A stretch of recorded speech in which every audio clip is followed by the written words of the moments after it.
কথা একেবারেই সংক্ষিপ্ত। ইসলামী ছাত্র আন্দোলন, সাহাবাদের অনুসরণ। ইসলামী ছাত্র আন্দোলন রুহানিয়াত ও জেহাদের সমন্বিত প্রয়াস। ইসলামী ছাত্র আন্দোলন কি চায়? নিজেকে পরিবর্তনের ভিত্তিতে সমাজকে পরিবর্তন করতে চায়। নিজেকে গঠন করার ভিত্তিতে সমাজকে গঠন করতে চায়। নিজেও ভালো থাকতে চায়, সমাজকেও ভালো রাখতে চায়। নিজেও চায় যে আমি মুক্তি পাই, শান্তি পাই, স্বাধীনতা ভোগ করি। সে সমাজকেও মুক্তি দিতে চায়, স্বাধীনতা দিতে চায়। ইসলামী ছাত্র আন্দোলন তারা শুধু ক্ষমতার পাগল নয়। ইসলামী ছাত্র আন্দোলন তারা নীতি ও আদর্শের পাগল। ইসলামী ছাত্র আন্দোলন নীতি ও আদর্শকে রক্ষা করার জন্য নিজেকে বিসর্জন দেয়। নিচক শুধু ক্ষমতার জন্য ইসলামী ছাত্র আন্দোলন কোনো কালই কোনো অবস্থাতেই কাজ করে না, করবেও না ইনশাআল্লাহ। ইসলামী ছাত্র আন্দোলন সাহাবাদের অনুসরণ। তার মানে সাহাবারা জাহেদ ছিলেন, ত্যাগী ছিলেন, আপনাদেরকেও ত্যাগী হতে হবে। সাহাবায়ে কেরাম রিদওয়ানুল্লাহি তাআলা আলাইহিম আজমাইন মুত্তাকিন ছিলেন, আপনাদেরকেও তাকওয়া অবলম্বন করতে হবে। সাহাবারা আবেদ ছিলেন, আপনাদেরকে আবেদ হতে হবে। সাহাবারা দানশীল ছিলেন, আপনাদেরকে দানশীল হতে হবে। সাহাবারা নিজের চেয়ে অপর ভাইকে প্রাধান্য দিতেন, আপনাদেরকেও নিজের চেয়ে অপর ভাইকে প্রাধান্য দিতে হবে। সাহাবারা সমাজ সেবক ছিলেন, আপনাকেও সমাজ সেবক হতে হবে। সাহাবারা আল্লাহর জমিনে আল্লাহর হুকুমতকে কায়েম করার জন্য সর্বোচ্চ ত্যাগ করেছেন, নিজের জীবনকে বিসর্জন করেছেন। আপনাকে আমাকেও ইসলাম হুকুমত কায়েম করার জন্য সর্বোচ্চ ত্যাগ করতে হবে। সাহাবায়ে কেরাম রিদওয়ানুল্লাহি তাআলা আজমাইন দুনিয়া লোভী ছিলেন না, আপনাকে আমাকেও দুনিয়ার লোভ ত্যাগ করতে হবে। সাহাবায়ে কেরাম রিদওয়ানুল্লাহি আজমাইন ঈমানের জন্য, ইসলামের জন্য ঘর ছেড়েছেন, হিজরত করেছেন, গোটা দুনিয়ার মধ্যে ছড়িয়ে পড়েছেন।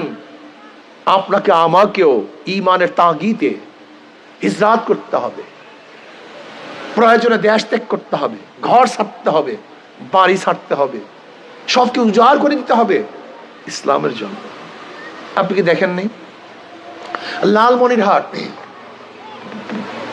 হারানো মসজিদ, যেই মসজিদের ইটের গায়ে লেখা 69 হিজরি। সাহাবাদের যুগ ছিল 100 হিজরি পর্যন্ত, আর সেই লালমনিরহাটে হারানো মসজিদ পাওয়া গেছে কত হিজরির? 69 হিজরি। তার মানে সাহাবাদের যুগে এই আমাদের বাংলাদেশের লালমনিরহাটে মসজিদ স্থাপিত হয়েছিল।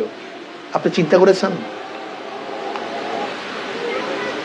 কোন কোন ঐতিহাসিকরা বলেন টেকনাফের মধ্যে, কক্সবাজারের মধ্যে কোন কোন সাহাবী এসেছিলেন। কিছু কিছু ঐতিহাস এই কথা বলেন। সাহাবায়ে কেরাম রিদওয়ানুল্লাহি আজমাইন গোটা দুনিয়ার মধ্যে ছড়িয়ে পড়ছেন, গোটা দুনিয়ার মধ্যে, গোটা দুনিয়ার মধ্যে তাদের শরীর মোবারক ছড়িয়ে ছিটিয়ে আছে। সেই মক্কার থেকে, মদিনার থেকে তারা গোটা দুনিয়ার মধ্যে দ্বীনকে ছড়িয়ে দেওয়ার জন্য হীন এমন কোনো কষ্ট নাই যে কষ্ট তারা করেন। অথচ আজকে আমরা এই দিনের জন্য সামান্য ত্যাগ করতে পারি না, সামান্য কষ্ট স্বীকার করতে পারি না, অর্থ ব্যয় করতে পারি না, শ্রম দিতে পারি না, ঘাম ঝরাতে পারি না, রক্ত ঝরাতে পারি না, জীবনকে উৎসর্গ করতে পারি না। হবে না, আমাদের দ্বারা কিছুই হবে না। ত্যাগী মানুষ ব্যতীত কোনো কিছুই হয় না। দেখেন, মা যদি আমাকে প্রসব করার জন্য ত্যাগ না করতেন তাহলে আমি জন্মগ্রহণ করতে পারতাম না। মা যদি কষ্ট স্বীকার করে আমাকে দুগ্ধ পান না করাতেন আমি বড় হতে পারতাম না। আমার বাবা যদি আমার জন্য না খাটতেন আমি খেতে পারতাম না, আমি পড়তে পারতাম না, আমার ঘর থাকতো না। আমাকে কে দিত? আমার বাবা আমার জন্য ত্যাগ করার কারণে আজকে আমি বড় হয়েছি। একটা দানা তার অঙ্কুরের জন্য নিজেকে বিসর্জন দিয়ে দেয়। যখন অঙ্কুর উঠে দানা ধ্বংস হয়ে যায়, বিসর্জিত হয়ে যায়। তাকে বিসর্জন দেওয়ার আগে সেখান থেকে অঙ্কুর ওঠে না। ঠিক তোমাকে আমাকেও ইসলামের অঙ্কুর উঠাবার জন্য, ইসলামের গাছ ফলাবার জন্য তুমি এবং আমিও যদি ত্যাগ না করি, ইসলামের গাছটা কোনোদিন বড় হতে পারে না। ইসলামের গাছের গোড়ায় যদি রক্ত ঢালা না হয়, সেই ইসলামের গাছ বড় হতে পারে না। ঘাম যদি ঝরানো না হয়, ইসলামের সেই গাছটা, বৃক্ষটা দুর্বল হয়ে যায়। এর জন্য ইসলামের বৃক্ষের গোড়ার মধ্যে রক্ত ঝরাতে হবে, ঘাম ঝরাতে হবে। যদি রক্ত এবং ঘাম ঝরাও, তাহলে সেই ইসলামের বৃক্ষটা মোটা হবে, তাজা হবে, বড় হবে। কাযারআন আখরাজা শাত্তাহু ফাআযারাহু ফাস্তাগলাযা ফাস্তাওয়া আলা সুকি ইউযিবুজ যুররা। যদিও চারা গাছ, একদিন সে চারা গাছ থাকবে না, সে বড় হবে, মোটা হবে, শাখা প্রশাখা ছড়িয়ে পড়বে, ফুল আসবে, ফল আসবে।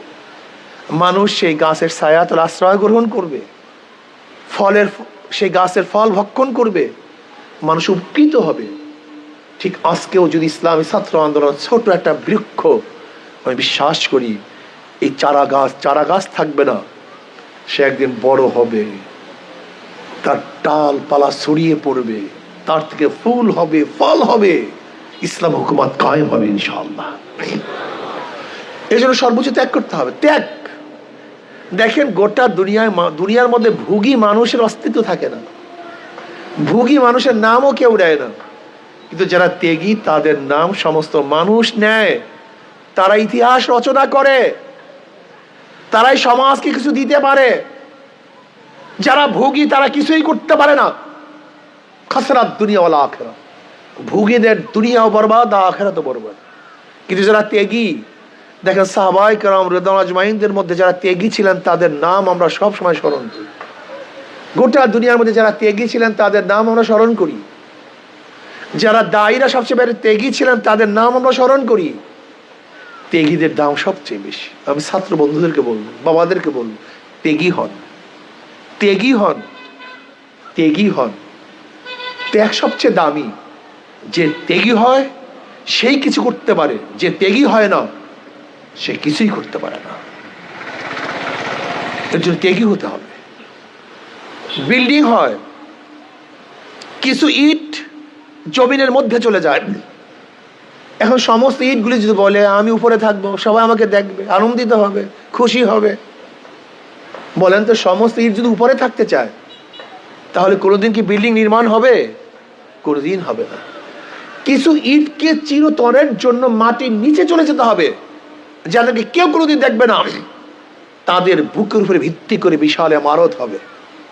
ঠিক কিছু লোককে ইসলামের জন্য, কিছু লোক ইসলামের জন্য এমন ত্যাগ করতে হবে যাদেরকে কেউ কোনোদিন দেখবে না, তারা কোনোদিন ক্ষমতার ভাগে ভাগী হবে না, তারা কোনোদিন আনন্দ ফুর্তি করতে পারবে না, তাদেরকে কেউ জানবে না, চিনবে না, কিন্তু তাদের বুকের উপরে দাঁড়িয়ে ইসলামী ইমারত দাঁড় হয়ে যাবে, তাদের বুকের উপরে ইসলামী হুকুমাত কায়েম হয়ে যাবে, তাদের মাধ্যমে গোটা দুনিয়ার মধ্যে ইসলাম ছড়িয়ে পড়বে। এর জন্য আমার শেষ কথা হলো, আমার ছাত্রদেরকে বলবো, ত্যাগী হও, ত্যাগী হও, ত্যাগী হও।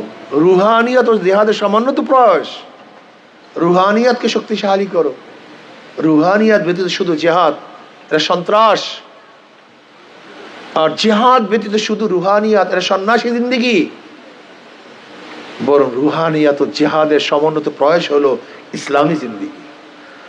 আল্লাহ আপনাকে এবং আমাকে সবাইকে ত্যাগ করার ভিত্তিতে ইসলামী হুকুমাত কায়েম করার তৌফিক দান করেন। আল্লাহ পাক শুধু আমাকেই ভালো না রাখেন, আমাদের সবাইকে আল্লাহ ভালো রাখেন। শুধু আমি ভালো না থাকি, আল্লাহ পাক সবাইকেই ভালো রাখেন।